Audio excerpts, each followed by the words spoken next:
નમસ્કાર વિદ્યાર્થી મિત્રો, તમારું ખૂબ ખૂબ સ્વાગત છે મારી આ ચેનલ સ્ટડી વિથ નેન્સીમાં. જો હજી સુધી તમે મારી આ ચેનલને સબસ્ક્રાઇબ ના કરી હોય તો જલ્દીથી સબસ્ક્રાઇબ કરજો. આજે આપણે પ્રકરણ નંબર 9 પરિમિતિ અને ક્ષેત્રફળમાં સ્વાધ્યાય 9.1 નો પ્રશ્ન નંબર 4 જોઈશું. તો અહીં જુઓ, પ્રશ્ન નંબર 4 આપેલો છે કે ખૂટતા મૂલ્ય શોધો. કારણ જે કોષ્ટક છે એમાં જે મૂલ્ય ખૂટે છે એ આપણે શોધવાનું છે, ખૂટતા મૂલ્ય શોધવાનું છે.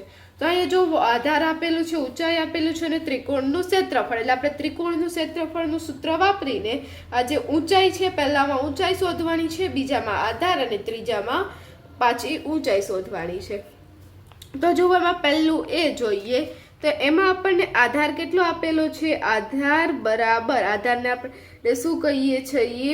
બી કહીએ છીએ. તો આધાર બી કેટલો આપેલો છે? 15 સેન્ટીમીટર. પછી છે ત્રિકોણનું ક્ષેત્રફળ. તો ત્રિકોણનું ક્ષેત્રફળ તો એ કેટલું આપેલું છે? ત્રિકોણનું ક્ષેત્રફળ બરાબર 87 સેન્ટીમીટરનો વર્ગ. તો આપણને અહીંયા ત્રિકોણનું ક્ષેત્રફળ આપ્યું છે. આ કેનું છે? આધારનું છે અને આ ત્રિકોણનું છે. હવે આપણને અહીંયા ઊંચાઈનું માપ જોઈએ. તો અહીંયા ઊંચાઈ આપણે શોધવાની છે. તો હવે ઊંચાઈ શોધવી છે તો શું કરશું? ત્રિકોણના ક્ષેત્રફળનું સૂત્ર મૂકી દઈએ કે એમાં માટે ત્રિકોણનું ક્ષેત્રફળ બરાબર શું થશે? ત્રિકોણના ક્ષેત્રફળનું સૂત્ર એ આપણે અહીંયા લખશું કે 1/2 ગુણ્યા જે આધાર છે ગુણ્યા ઊંચાઈ. 1/2 આધાર ગુણ્યા ઊંચાઈ. તો હવે ત્રિકોણનું ક્ષેત્રફળ કેટલું આપેલું છે આપણને? 87. એટલે 87 બરાબર માટે 87 બરાબર 1/2 ગુણ્યા આધાર 15 અને ગુણ્યા h. હવે આપણે કેની કિંમત શોધવી છે? h ની કિંમત શોધવી છે. એટલે આ છે 1/2 અને 15 છે એને બીજી બાજુ લઈ જઈએ તો 87. હવે 1/2 બીજી બાજુ આવશે એટલે વ્યસ્ત થઈ જશે. 2 ઉપર આવી જશે, 1 નીચે આવી જશે. 1 નીચે લખો તો પણ ચાલે, ના લખો તો પણ ચાલે. હવે 15 ઉપર છે એ નીચે આવી જશે બરાબર h થશે. હવે જે 87 છે અહીંયા 2 છે અને 15 છે. તો હવે જુઓ, આને આપણે ભાગ ઉડાડવા હોય તો અહીંયા આવી રીતે થશે 3 5 15 એટલે 15 કટ થઈ જાય. એવી જ રીતે ઉપર પર 87 નો 3 વડે ભાગ ચાલે કે 29 13 87. જો તમને એમ ના આવડે તો 87 ભાગ્યા 3 કરી દેવાય. નીચે 3 વડે ભાગ ચાલે, ઉપર ચાલે છે કે નહીં જોવાનું. તો ઉપર શું થશે? 29 13 87 થશે. 15 87 કટ થઈ ગયા, 3 ને 3 કટ થઈ જશે. એટલે હવે 29 ગુણ્યા 2. તો 29 ગુણ્યા 2 કેટલા થાય? 58. 58 ના છેદમાં હવે નીચે કેટલા વધ્યા? 5 એકુને 5 બરાબર h. તો હવે આપણે શું કરશું? 58 ના છેદમાં 5 ભાગાકાર કરશું 58 નો અને 5 નો.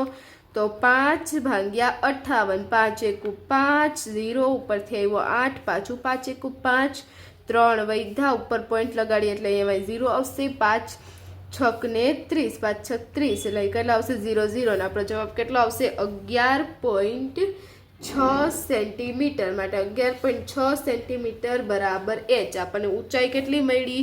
11.6 સેન્ટીમીટર. એટલે એ છે ઊંચાઈનું ખાનું હતું ને આપણે કેટલા લખી દઈશું? 11.6 સેન્ટીમીટર. હવે બીજું આપણને શું શોધવાનું છે કે 31.4 મિલીમીટર ઊંચાઈ છે, 1256 ક્ષેત્રફળ છે. એટલે આધાર શોધવાનો છે. તો અહીંયા બી લખીએ. એમાં તો હવે જુઓ, બીમાં આપણે આધાર છે તે આધાર આપણે શોધવાનો છે. ઊંચાઈ તો જે ઊંચાઈ h છે એ આપણને 31.4 મિલીમીટર આપેલી છે. અને છે ત્રિકોણનું ક્ષેત્રફળ છે. ત્રિકોણનું ક્ષેત્રફળ કેટલું આપેલું છે? 1256 મિલીમીટરનો વર્ગ. ક્ષેત્રફળમાં શું હશે? ક્ષેત્રફળ હંમેશા કેમાં હોય? વર્ગમાં હોય. તો હવે જુઓ, ત્રિકોણનું ક્ષેત્રફળ બરાબર તો કેટલું થશે? ત્રિકોણનું ક્ષેત્રફળ અહીંયા આપણને આપેલું છે 1256 એટલે 1256 લખશું. હવે અહીંયા આપણે એનું સૂત્ર મૂકી દઈએ.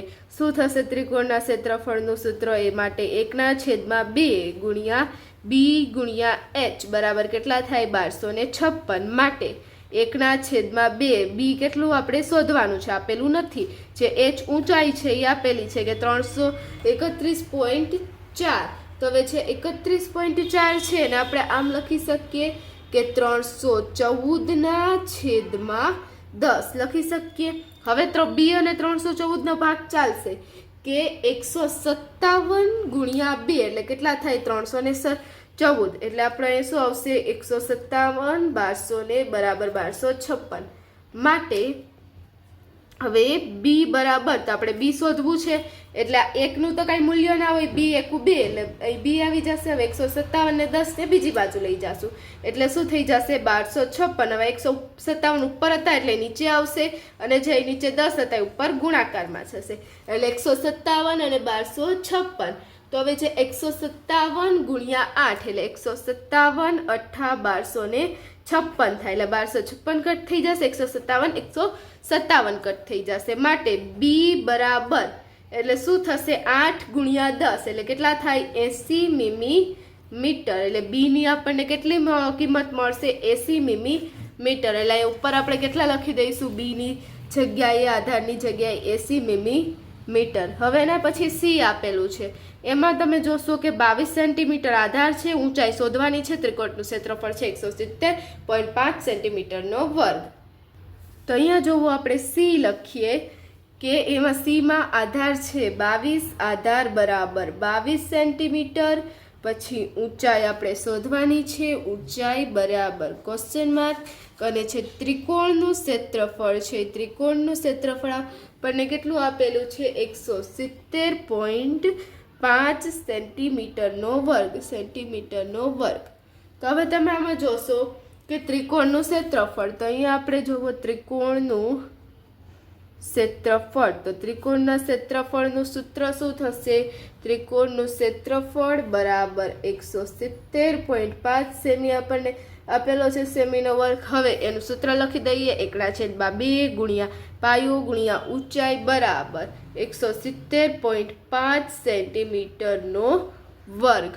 હવે 1/2 બી આધાર કેટલો આપેલો છે 22 ઊંચાઈ શોધવાની છે 170.5 સેન્ટીમીટરનો વર્ગ. હવે આપણે એચ ને શોધવું છે એટલે આ બધી જ વસ્તુને ક્યાં લઈ જશું બીજી બાજુ લઈ જશું જે તૂટતા તો ઉડાડી દેવાના 11 2 ને 22 કટ થઈ જાય 2 ને 2 કટ થઈ જાય એટલે હવે 11 1 11 એટલે એચ બરાબર હવે 11 બીજી બાજુ જશે એટલે ક્યાં આવી જશે નીચે આવી જશે. ઉપર આપણે શું લખશું 1705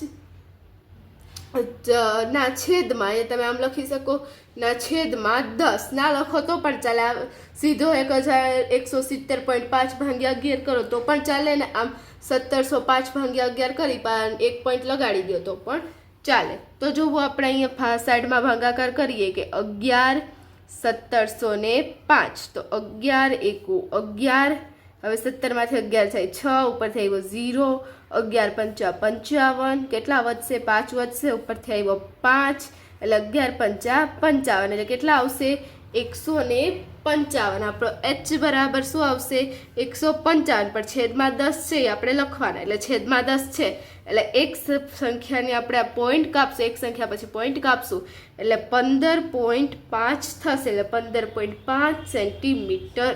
તો આપણને ઊંચાઈ કેટલી મળશે 15.5 સેન્ટીમીટર.